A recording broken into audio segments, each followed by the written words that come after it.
Hey, deserving listeners, sister wives, let's check it out. Girls together. So Janelle's not in love with me. I think she thinks I'm hot. I got nice pecs and a great six-pack abs, but that's all she's interested in. I'm like, whoa, buddy, you're way missing the boat here. There's way more to a marriage than just physical attraction. I thought he was joking. I thought he was going to say, she's in love with this bod, this dad bod. But so he's being honest. Does he have six? I mean, we haven't seen, anyway, it doesn't matter. And it sounds like she's confirming it that, yeah, I am attracted to that bod. It's fine, why would he? So I think what he's saying is she's not in love with me. Sure, we have sex and she's attracted to me, but that's not enough. And then, which of course is not the big picture. The big picture is you're treating her like shit and have been. And you forced her into a situation where she has to, I guess, reject you around Thanksgiving and Christmas because she wants to see her kids. Anyway, it's just kind of weird. Belong and sometimes they don't. I have this fundamental conflict because we believe that marriages are a covenant that goes beyond death even. There's really been no outright abuse. There's been no neglect. There's been nothing that I could point my finger to and say I deserve a divorce. But I don't want to be married anymore. Okay, well, first off, there's no deserving or not deserving a divorce. If you want a divorce, then no one can say that you shouldn't. So I think that she's speaking within their religious group, because we've heard them say that they need to talk to the leader or someone in their church to get permission to be released because they're not actually divorced. Anyway, so I think she's speaking to that. But from the sound of it, she's not going to follow the letter of the law when it comes to their religion. But we just heard an interesting detail, and it's possible that her gauge of this sort of thing is not necessarily the same as mine, but she said she's never been abused by Cody. It's a question that I have. I don't have any evidence. You could argue that, it's funny because I'll get asked this question sometimes that, is it abusive to call your spouse a name in anger, like the B word or an asshole or something, or to raise your voice or something? And simple, in a simple manner online, you would say that, well, yeah, to call someone a name in anger, it's hard to say that's not abusive, right? So I say all that because there's probably a lot of nuances there. And she has raised her voice in anger and said, fuck you, a couple times on camera. And it's possible those were the only times because according to both of them, they almost never have fought in the past 30 years together. Anyway, but we're hearing from her that she has not been abused. So in this state, and when she's being interviewed, she is contemplating leaving, I think. It sounds like it. And has been hurt a lot. So if there was ever a time to not worry about outing Cody, right? If she had been abused or mistreated or felt that she had, it would seem like now would be the time for her to let that cat out of the bag, maybe. Like in the beginning of the first 10 seasons, you could absolutely see them holding back. And clearly they were, not only about Cody, but about the other sister wives, Because according to the first number of seasons, there were hints, but there was nothing indicating in their words to the camera that Mary and Janelle and Christine essentially hated each other in the beginning and then just learned to live with each other. So there's that. I'll add another, this is a different topic or subject, but another possibility that I thought of while I was watching the past couple episodes and not reacting is that that point when they were in Vegas and Cody was trying to get them all to agree to live in one big house. And at the time, it kind of made it, well, I don't know. It made a lot of sense to me that most of the sister wives were like, no, I don't want to do that. I don't want to go back to that. You know, have all those roommates. And plus with thinking now, because I, at the time, thought that most of the kids were still living at home. But at that point, most of the kids were not living at home. So that'd be kind of strange, right? Like if they lived in one big house at this point, all four of the sister wives, it would be, a number of Robin's kids and Christine's kid, and that's it. And then four sisters, it's almost like equal number adults to kids. That'd be fine. And maybe that would be better because you would have an entire wing of the house, not wing, but, section of the house that would be just for you, and you don't have any kids, if you're married or something. Anyway, my point is that I wonder if for Cody, he was beginning to suffer from something. Trauma was coming up, or I don't know. And he was really desperate in a similar way that Christine was desperate to move back to Utah. I think that she was hanging a lot on that hope that if we could just get back to Utah, maybe everything will go back to the way it was in this family and for me. Because that seemed to be the breaking point for her, pretty big one. It took her a couple years, I think, to eventually pull the trigger and get out. But anyway, so for Cody, I wonder if he similarly was beginning to suffer, because it kind of seemed that way. He was different when he was trying to sell that idea. He was more forceful. At the time, I thought that he was just really getting into real estate and investment and whatnot, because he was talking a lot about resale value and stuff. And also, it makes me wonder if whenever he hits a wall, he moves. People will do that. They've talked about how they have moved many, many times. It sounds like a lot before they even ended up in Lehi, when we met them. I was under the impression that everything started and began in Lehi and then they moved to Vegas. But it sounds like it's quite the opposite, that they had moved all over. And maybe they moved to another number of different places in Lehi as well. But, they were, anyway. So I wonder if he was beginning to suffer and he was pinning all of his hopes on getting the family back. Maybe he was starting to notice that the sister wives were not getting along. The cracks were beginning to form, particularly between Christine and Robin. And he was like, this isn't good. I don't like this feeling. And I'm also annoyed with the fact that I have to go house to house and there's all this suspicion around it. If we're all under the same roof, maybe they'll all bond and everything will go back to the way it felt before when things were better. And I think that things were better when they started having kids. I think that was like the golden age of the Brown family was, after the first kid was born, was Logan the oldest one or one of the other ones. And they had their first 10 kids or something. That was the golden age because they all love, and Cody in particular really loves the younger kids. And so I wonder if he was really trying to get back there. And when the sister wives, mainly Christine, but I think also Janelle and Mary, right? Was it Christine and Mary mainly that were just like, never again. I'm never living it. That it could feel, like a real barrier there for what his hopes and dreams were. And he didn't have any flexibility. Would him being happy depend on that happening? No. They had that plot of land. They were all going to have houses.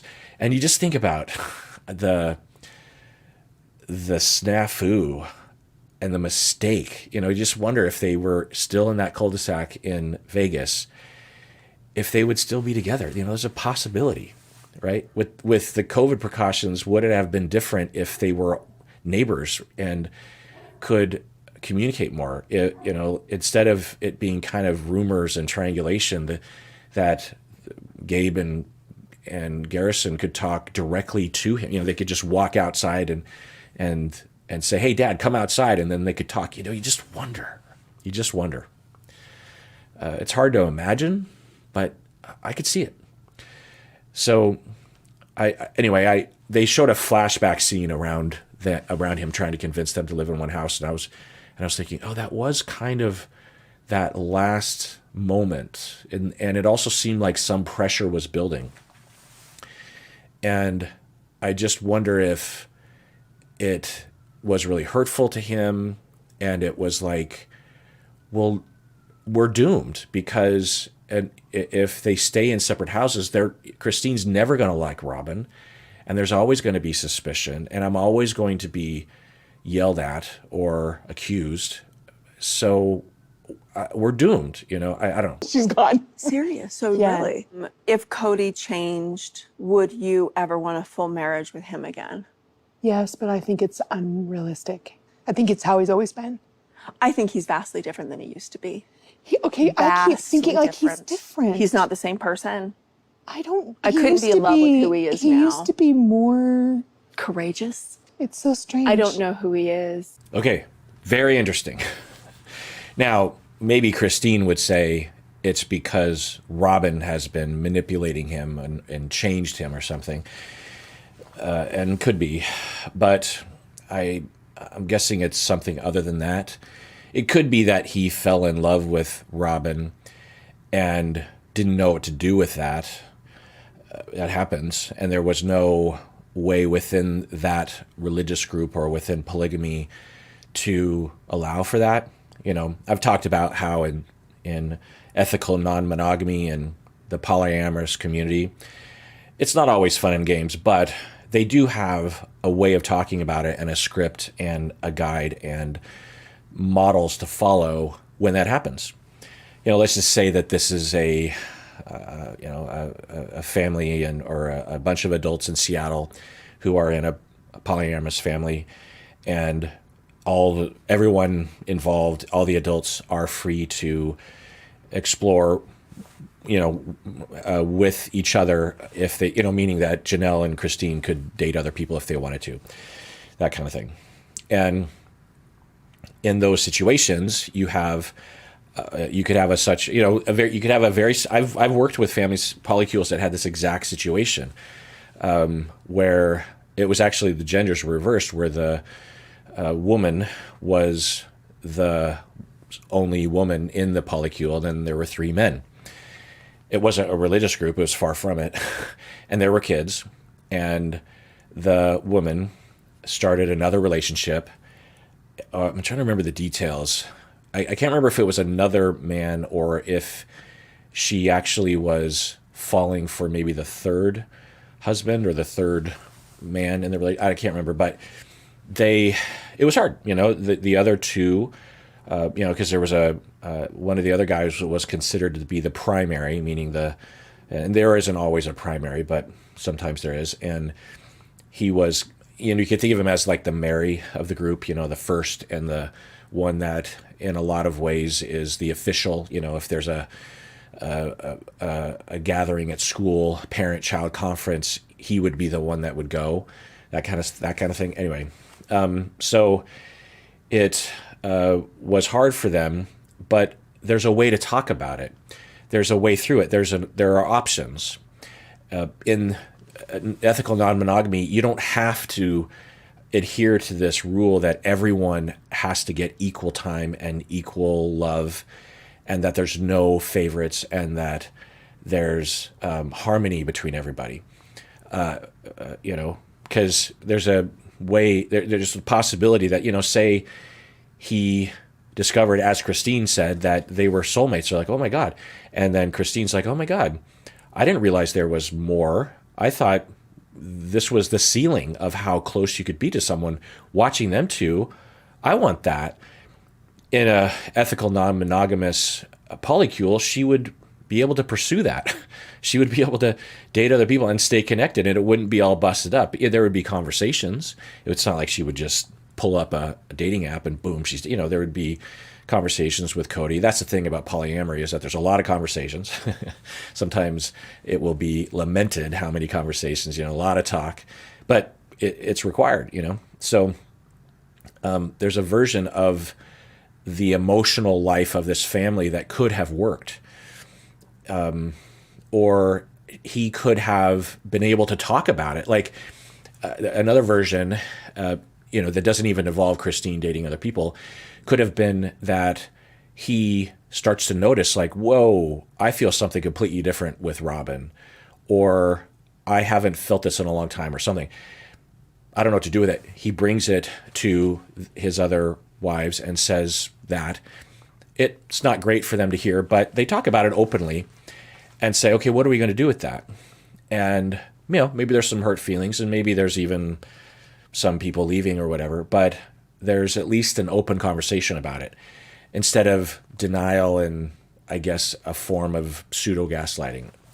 And then as Cody and Robin are allowed to maybe spend a few years where their relationship is considered to be more important or different, or honeymoon period or whatever, then he can fully, maybe he says, can I maybe spend every other day with Robin, and then in between I rotate? Is that okay? And maybe there's a way to do that for a while or something. And then, he does that, and he's able to fully experience his love for Robin, and it's not, there's no barrier to it. You can imagine in those times that they're not providing the barrier. The polygamist dogma is providing the barrier. And that can be very frustrating, right? That could even now that I'm thinking about it, that could even result in more intensity between Robin and Cody, because I'm terrible with idioms, but distance makes the heart grow strong, or something like that. And so star-crossed lovers, and they have to be secret, right? And they are, by definition, just imagine you fall in love with someone, and because of this rule, you can only see them every fourth day. That'd be really hard. And you couldn't even call them in the interim days because it's considered to be disloyal or something to the wife that you're with. I mean, just imagine, it'd be hard. Now, of course we would say, well, you chose this. So, but what did they know? They were kids when the first 4 of them got married. Anyway, so, meaning Cody and the 3 first wives. So there's a version of the future in which it could have, there could have been, so what I was going to say is that fully is satisfied for Cody and Robin, and then some balance starts to reemerge, and then he's able to feel reconnecting with people in the way that it was before, instead of resentful of having to, imagine that. It's like, oh, I've got to see Christine today. I really want to be with Robin. There's nothing wrong with that, right? But within their model, he can't even think that. He's not allowed to. That's of the devil, or that's compromising everything, right?